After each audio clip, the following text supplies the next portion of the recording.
And just like that, the NFL offseason is officially underway with tons of moves going down today. Let's get right into it. First, the Bears have officially franchise tagged Jaylon Johnson. His franchise tag number looks to be $19.8 million. Unless the Bears can work out an extension before July 15th, he will count $19.8 million against the 2024 salary cap. Ryan Poles made it pretty clear in last week's press conference that they offered JJ a strong deal. This seems to say that JJ was not happy with the deal. It would be interesting to know how far apart they actually are, but hopefully they can get something done before July.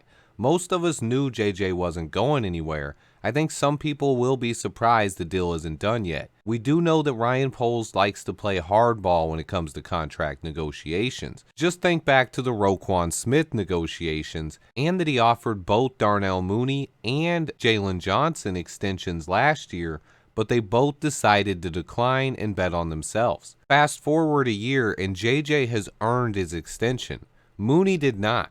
So why hasn't a deal been done with JJ yet?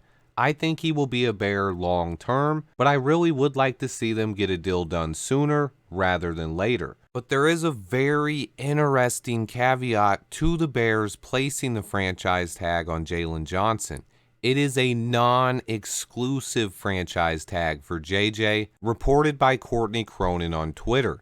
This means that other teams can still negotiate with JJ and he can agree to a contract extension, but then the Bears would have the right to match any offer. This is kind of similar, but not the same to what the Bears did with Kyle Fuller a few years back. Anyone who remembers back when Kyle Fuller was a free agent, Ryan Pace was our general manager at the time. He used a tag on Kyle Fuller that allowed him to match offers, but it was not the franchise tag. What would then happen is the Green Bay Packers agreed to a contract extension with Kyle Fuller, but Ryan Pace matched it and Kyle Fuller stayed in Chicago. However, the way they wrote it up, it hurt our salary cap going forward, and Kyle Fuller ended up getting cut. This one is different. Ryan Poles played this brilliantly. Here are his options. If another team signs JJ to a contract, Ryan Poles would have a week to match that offer.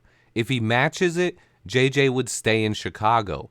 If he doesn't match it, the team signing JJ would have to give us 2 first-round picks. That's most likely going to keep any team from trying to sign JJ. But if a team liked JJ that much and signed him to a deal, Poles would have an option. Either match the offer and keep JJ in Chicago, or let him walk and we get 2 first-round picks. That's kind of crazy. Ryan Poles, again, is playing chess while other GMs are playing checkers. Hey, if you're a team out there that wants JJ, honestly, come and get him for those 2 first-round picks. Let's get it.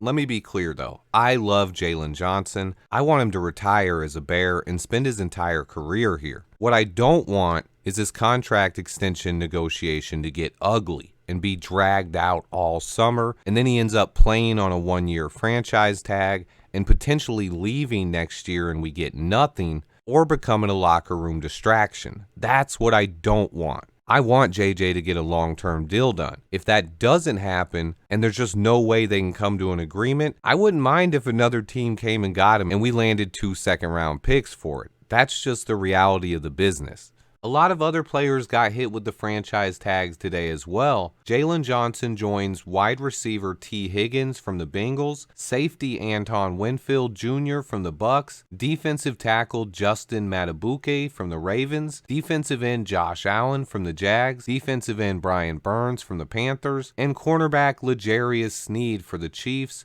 And then the Patriots placed the transition tag on safety Kyle Duggar. Other news in the NFL, the Texans signed Dalton Schultz, their tight end, to a new 3-year deal, keeping him with C.J. Stroud. And then what is going on in Seattle? They seem to be entering a full-blown rebuild. They cut both of their starting safeties today. 3-time Pro Bowler Jamal Adams has been cut. So is free safety Quandre Diggs, who has 15 interceptions in the last 4 years combined. But he will be turning 31 this year. Meanwhile, Jamal Adams is only 28, but he has battled injuries for the last 2 years. He is a strong safety, so if we signed him, we'd have to move Brisker to make that work.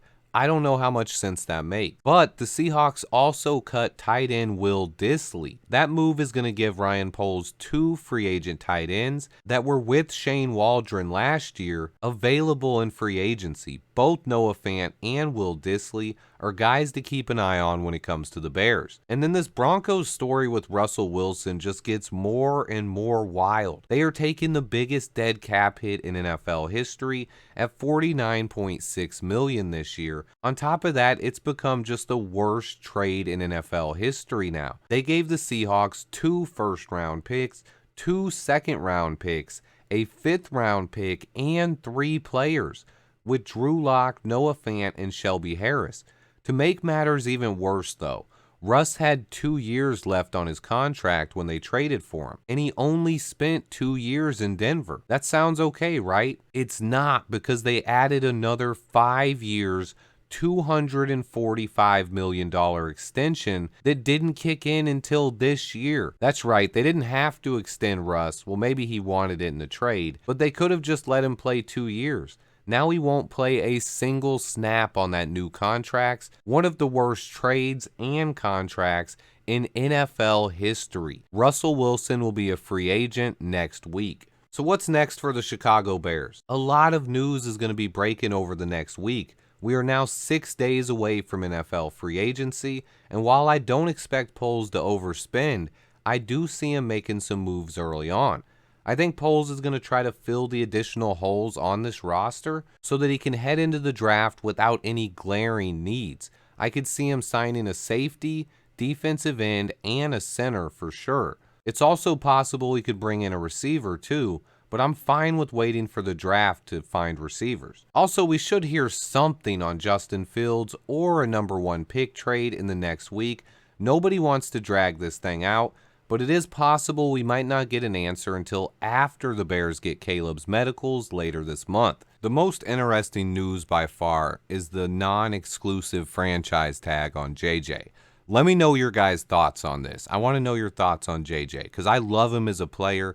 I think you guys all love him as a player too. He proved his worth last year. He earned an extension, but we don't know what's going on in the contract talks. Unfortunately, we aren't able to be in that room. An exclusive franchise tag would have meant that JJ could only negotiate with us. This could actually help the Bears get a deal done. Poles could just be using another team to write the contract for us and see what JJ's value actually is, or he's seeing if a team is willing to buck up 2 first-round picks for him. Let me know your guys' thoughts on this. Stay tuned, guys. I'll be here covering it every step of the way. Remember to hit that like button for me, and until next time, bear down.